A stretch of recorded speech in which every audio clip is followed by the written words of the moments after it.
都市传说，微笑的男人。大约在5年前，当时的我住在美国的一个大城市里。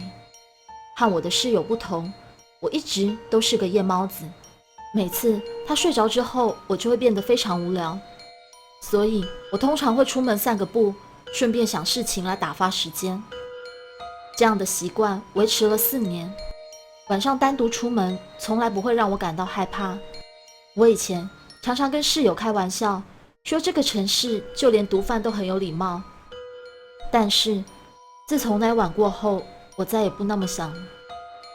事发当日是星期三，时间大约是凌晨1点到2点之间。当时我正在离我家有段距离的公园附近散步。那个区域平常固定会有警察去巡逻。那天晚上，公园里就和平常一样，是空无一人的状态。我转进一条小巷子，准备绕回公寓。那时是我第一次注意到他。远处巷子的另一端，我的正前方，隐约有个男人正在跳着舞。他的舞步很奇怪，有一点类似华尔兹，但他每次跳完一个方形后，总是会诡异地往前迈开一大步。他就用这个方式边走路边跳舞，直直地朝我这里前进。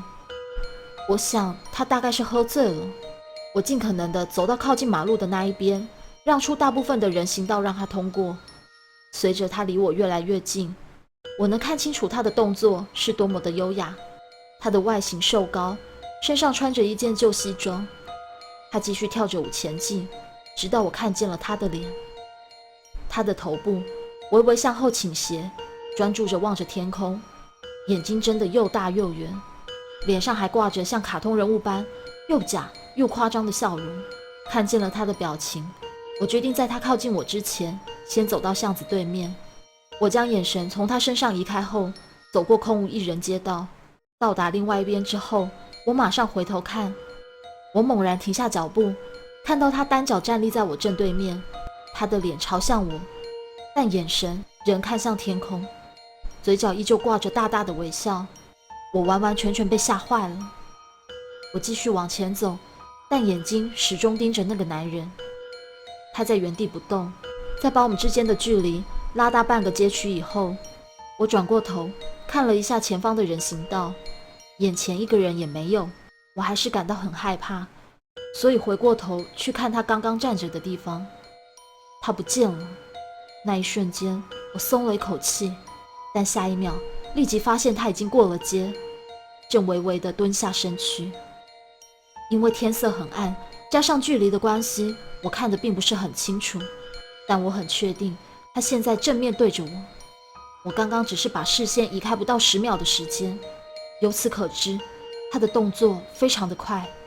由于我实在太震惊了，所以我呆站在原地瞪了他一段时间。接着他再次朝我靠近，这一次他踮着脚尖，踩着又大又夸张的步伐，像个卡通人物一样鬼鬼祟祟的移动，只是他移动的速度非常非常迅速。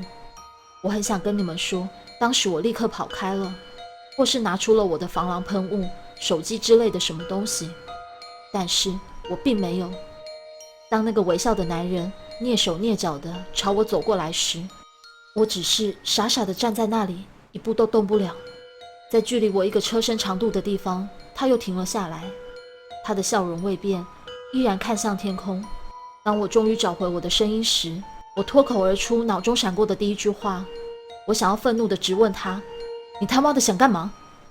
但是到了嘴边却变成虚弱的哭腔：你他妈……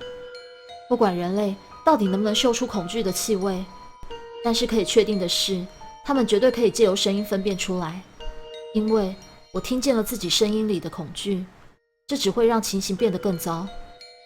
但是他完全没有反应，就只是笑着站在那里，感觉像是过了一辈子那么长的时间后，他极度缓慢地转过身，就这么边走边跳离开了。因为不想要背对着他，所以我站在原地看着他离开。他离我越来越远，一直到我几乎看不见他。然后我突然发现他停止前进，也不再跳舞了。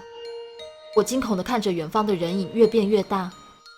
他回头了，而且这一次他是用冲的过来，我也跑了起来。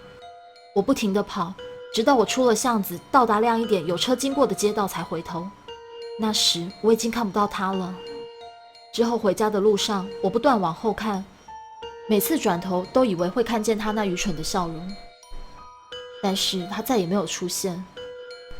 那一晚过后，我在那个城市里又继续住了6个月，但我再也没有出门散步。那一张脸在我的脑海里挥之不去。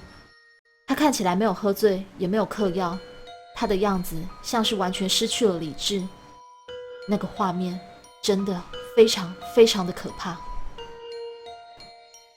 故事说完了，这边呢再跟大家补充一些，这篇文章的真实性蛮高的，因为这一篇文章最早是出现在国外的 Reddit 网站，有点像是 Facebook 这样子的网络社交平台。那因为有算是被国外的网友肉搜过这个作者，想要去找看看他是不是有什么创作动机啊，还是说有没有写作背景啊。那其实发现他只是一个普通到不行的一个寻常人哦，所以说应该是他自己的经验出来做分享。但是因为对他来讲哦，毕竟是遇到那么恐怖的事情，所以会稍微有一点讲的夸张一点哦，是可能难免。那他遇到的那样子的男子呢，到底是谁哦，并没有确切的说法。不过其实蛮多人认为他应该是在半夜遇到一个疯子啦。但是说真的哦，半夜遇到一个像这样子边笑边跳舞又一直朝你这边靠过来的人哦，其实我觉得也是蛮可怕的。那他这篇文章后来也算是蛮有名的，就变成他们国外的一个都市传说 The Smiling Man 微笑的男人。那其实也有不少国外网友呢，把这个故事开拍成微电影。那只要搜寻 The Smiling Man 哦，其实可以找到不少的创作。那我这边会在影片下方的留言呢，贴上几部国外网友拍摄的微电影，那大家有兴趣也可以看一看。如果喜欢这样子朗读的故事，欢迎在影片的右下按个喜欢。想要听更多的故事，别忘了订阅我的频道。我是米娜，那我们下次见，拜拜。